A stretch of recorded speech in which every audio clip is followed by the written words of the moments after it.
Hi friends, இன்றைக்கான வீடியோவில் நம்ம பாண்டியன் ஸ்டோர் சீரியலில் ஒரு ரிவ்யூ பற்றி தான் பார்க்க போகிறோம். இங்கே பார்த்தோம்னா நம்ம பாண்டியனோட ஃபோனை திருடி கதிர் என்ன பண்ணியிருப்பாங்கன்னா 10,000 ரூபா காசு நம்ம சரவணனுக்கு ட்ரான்ஸ்ஃபர் பண்ணியிருப்பாங்க. அது மட்டும் இல்லாமல் 1000 குறையுதுன்னு கல்லால் இருந்து 1000 ரூபா திருடி அதை நம்ம பழனியை சமாளிக்க சொல்லிட்டு அந்த மொத்த பணத்தையும் சேர்த்து நம்ம சரவணனோட அக்கௌண்ட்டுக்கு ட்ரான்ஸ்ஃபர் பண்ணிடுறாங்க.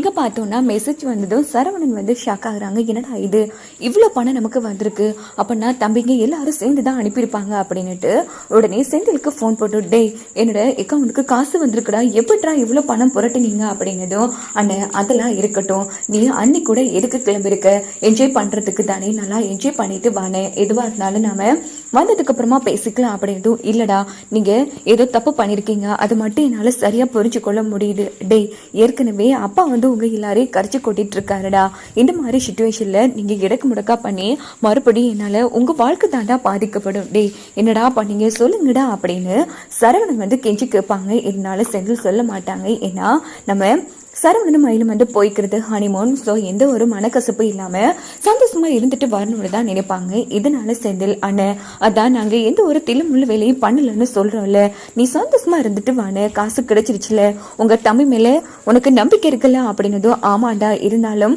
உங்களுக்கு எந்த பிரச்சனையும் வரக்கூடாதுடா, அதான்டா எனக்கு பயமா இருக்கு அப்படின்னு சரவணன் சொன்னதும், அதெல்லாம் பார்த்துக்கிறான்னு நீ தாராளமாக அன்னி கூட இருந்து என்ஜாய் பண்ணிட்டு வாங்கன்னு சொல்லிடுறாங்க. இன்னொரு பக்கம் நம்ம சரவணனுக்கு என்ன பண்ணுறன்னே புரியல. ஏன்னா கண்டிப்பாக ஏதோ ஒரு வேலை நமக்காக பண்ணிட்டான், இவ்வளோ பணத்தை அனுப்பியிருக்காங்க அப்படின்னு சரவணன் ரொம்ப பதட்டமாக இருக்காங்க. அப்போது மயில் என்ன ஆச்சு மாமா, பணம் கிடைச்சிருச்சா அப்படின்னதோ, ஆமாம் மயில், தம்பிங்க தான் ஏதோ ஒரு வேலை பார்த்து அங்கே இங்கே புரட்டி மொத்த பணத்தையும் அனுப்பி வச்சிருக்கானுங்க. ஆனால் ஒன்று மட்டும் புரியுது மயில், கண்டிப்பாக ஏதோ ஒரு வேலை பார்த்துருக்கானுங்க, மாட்டிட்டானுங்க, அவ்வளோதான் அப்படின்னதும், ஐயோ மாமா சரி மாமா பாவம், வாங்க நம்ம இங்கேயே நிற்க வேணாம், ஃபர்ஸ்ட் ரூமுக்குள்ளே போகலான்னு தான் மயிலும் தந்திரமாக கூட்டிகிட்டு போவாங்க. ஸோ அங்கே காசு பே பண்ணிட்டு நேராக ரூமுக்கு போனதும் பாண்டி என்ன பண்ணுறாங்கன்னா சரவணனுக்கு ஃபோன் போட்டு, என்னடா சரவணா அங்கே எப்படி இருக்கு ரூம் வசதியெல்லாம், 2 பேரும் வெளியிடங்கள் போகலையே அப்படின்னு கேட்கும்போது, எப்படி இருந்தாலும் சரவணனுக்கு குற்றுணர்ச்சியாக இருக்கும் இல்லையா, ஸோ அதனால சரவணால பேசவே முடியல. எல்லாம் ஓகேடாப்பா, லேசா தலைவலியா இருக்கு அப்படின்ட்டு கண்டிப்பாக ஃபோனை அவாய்ட் பண்ணிடுவாங்க. அப்போ மயில் என்ன மாமா இங்கேயே இருந்துட்டு இருக்கோம் ரொம்ப நேரமா, வாங்கலேன் கொஞ்சம் மனசு லேசாக இருக்கும், வெளியில் போயிட்டு வரலாம் அப்படின்னதும் சரவணன் வேற வழி இல்லாமல் என்ன பண்ணுறது, மயிலை சந்தோஷமாக பார்த்துக்கணும், ஏன்னா மயில் அம்மா வேற என் பொண்ணு நடுத்தருவில் நின்னதே இல்லை, நடுத்தருவுக்கு கொண்டு வந்துட்டீங்களே வேற சொல்லியிருப்பாங்க. அதனால மயில் மனசு பாதிக்கக்கூடாதுன்னு தான் நம்ம சரவணன் நினைப்பாங்க. ஸோ 2 பேரும் ஜாலியாக வெளியில் கிளம்ப ஆரம்பிக்கிறாங்க. இங்கே பார்த்தோம்னா நம்ம பாண்டியன் எப்போவுமே கடைக்கு ஜாமான் எடுக்கிறதுக்காக அக்கௌண்ட்ல இருந்து கொஞ்சம் பணத்தை எடுப்பாங்க. அங்கே பார்த்தோம்னா உடனே மெசேஜ் வரும். மெசேஜில் ஏற்கனவே 10,000 இல்லைன்னு வந்திருக்கும். அந்த மெசேஜ் தான் நம்ம கதிர் டிலீட் பண்ணிட்டாங்க இல்லையா, பட் மறுபடியும் பணம் எடுத்தாங்கன்னா மறுபடியும் ஒரு மெசேஜ் வருமே, அதில் கண்டிப்பாக எவ்வளோ தொகை கிடைக்குன்னு வரும்.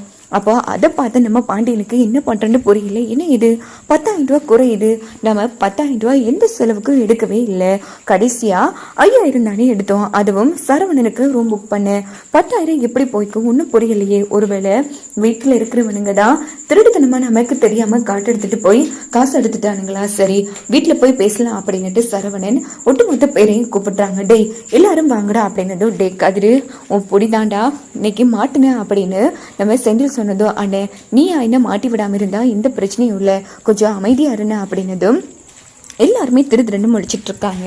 இது பாருங்க, என் அக்கௌண்ட்ல இருந்து 10,000 ரூபா பணத்தை யாரோ திருடி இருக்காங்க அப்படின்னதும் எல்லாரும் அதிர்ச்சி ஆறாங்க. என்னங்க சொல்றீங்க, இவ்வளவு சாதாரணமா 10,000, அதுவும் 10,000 சொல்றீங்க, பின்ன நான் 10 லட்சம் பண்ணா சொன்னேன், 10,000 கோமதி, 10,000 யாரோ திருடி இருக்காங்க அப்படிது என்னங்க இது, நம்ம வீட்டுல திருடுற அளவுக்கு அப்படி யாருக்கு தைரியம் இருக்கு, தைரியம் என்ன, அப்படி கேவலமானவங்களா நம்ம பசங்க எல்லாரும் அப்படின்னதும், இங்க பாரு கோமதி, நான் யாரு என்ன இதுன்னு குத்தி காமிக்கையில என்னோட கார்ட் வீட்டுல தான் இருக்கு, அந்த கார்ட்டை எடுத்துட்டு போய்தான் யாரோ திருட்டுத்தனமா பணத்தை எடுத்திருக்கணும், கண்டிப்பா இந்த வீட்டுல இருக்கிற யாரும் ஒருத்தங்க தான், நான் கன்ஃபார்மா சொல்லுவா அப்படின்னு பாண்டியன் உறுதியா இருக்காங்க. அப்பனா நாங்க தான் திருடணும்னு அப்பா சொல்ல வராராமா அப்படின்னு செந்தில் சொன்னதும் உடனே கோமதி பழனி சொன்னது நினைச்சு பாக்குறாங்க. ஏன்னா பழனி தான் சொல்லியிருப்பாங்க இப்படி அவசரமா 10,000 வேணும்னு. டே பழனி என்னடா இப்படி பண்ணிட்டேடா அப்படின்னு நம்ம கோமதி கண்டிப்பா பழனியை பார்த்து உளறிடுவாங்க. என்ன கோமதி சொல்றா. அப்போ உன் தம்பி தான் என் காட்டு திருடிட்டு போய் பணத்தை திருடுனானா அப்படின்னதும், ஐயோ என்னக்கா நீ எல்லாம் அக்காவா, இங்க பாருக்கா பணம் வேணும்னா நான் உன்கிட்டயே கேட்டேனேக்கா, அதுவும் மரியாதையா வந்து கேட்டேன். அப்படிப்பட்டனா தைரியத்தோட மாமா கிட்ட போய் கேட்க போறேன். அதை விட்டுட்டு நான் எதுக்குக்கா சொல்லாம கொல்லாம திருடணும், ஆனா என் மேல பழி போட்டுட்டியேக்கா, என்ன அக்கா நீ அப்படின்னு இந்த இடத்துல உளறிட்டு இருக்காங்க. டேய், நீ காலையில வந்து கோமதி கிட்ட 10,000 கேட்டிருக்க, அதே டைம் தான் அக்கௌண்ட்ல கிடந்து 10,000 போயிருக்கு. அப்ப நான் அதே இதையும் ஒப்பிட்டு பார்க்கும்போது எனக்கு தெரியுதா, நான் முடிவு பண்ணிட்டேன், கண்டிப்பா நீ தான் பணத்தை எடுத்திருப்ப. இங்க பாருடா, ஒழுங்கு மரியாதையா என் பணத்தை என்ன பண்ணணும்னு சொல்லு அப்படின்னு சொல்லி பாண்டியன் போட்டு பழனி அடிச்சதும் உடனே கதிர் வந்து தடுத்து நிறுத்துவாங்க. இப்ப எதுக்கு நீங்க தேவையில்லாம மாமா போட்டு அடிக்கிறீங்க, ஆவுனா விசாரிக்காமல எல்லாரையும் போட்டு அடிப்பீங்களா, கொஞ்சம் கூட யாரையும் தீர விசாரிக்க மாட்டீங்களா அப்படின்னு கதிர் வந்து கண்டிப்பா பாண்டியன் கிட்ட சத்தம் போட்டதும், என்னடா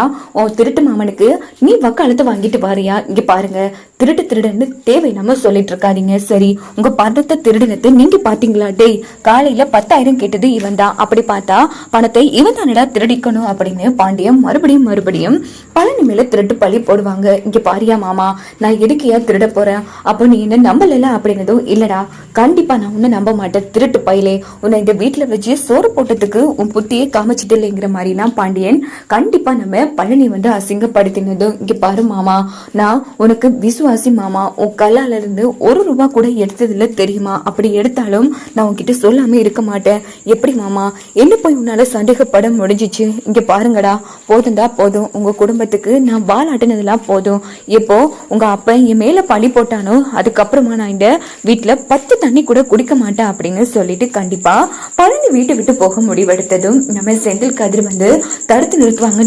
நில்லு மாமா, நீ என்ன தப்பு பண்ண வீட்டை விட்டு போறதுக்கு, இங்க பாருங்க பழனி மாமா காசை திருடல, அதை நான் அடிச்சு சொல்லுவேன் அப்படின்னதும், அப்போ நீ திருடுனியாடா அப்படின்னு பாண்டியன் கண்டிப்பா கதிர் மேல கோப்படுவாங்க. ஆமா நான் தான் பணத்தை எடுத்தேன் அப்படின்னதும் எல்லாரும் சம அதிர்ச்சி ஆறாங்க. டே கதிரு என்னடா பேசிட்டு இருக்க, இங்க பாருங்க அவன் சும்மா சொல்லிட்டு இருக்காங்க, கண்டிப்பா என் புள்ள பணத்தை திருடி இருக்க மாட்டான் அப்படின்னதும், ஆமா நீ எப்பமா என்ன பேத்த, ஆனா உன் கூடவே பொருந்து வருமா பழனி மாமா, அவர் மேல தேவையில்லாம திருட்டு பழி போடும்போது எப்படிமா உன்னால அமைதியா இருக்க முடிஞ்சிச்சு, இங்க பாருமா உண்மையிலேயே பணத்தை எடுத்தது பழனி மாமா கிடையாதுமா, நான் தான் என்கிற மாதிரி கதிர் வந்து உண்மையை ஒத்துக்கொண்டா பூகம்பமே வெடிக்கும்னு சொல்லலாம்.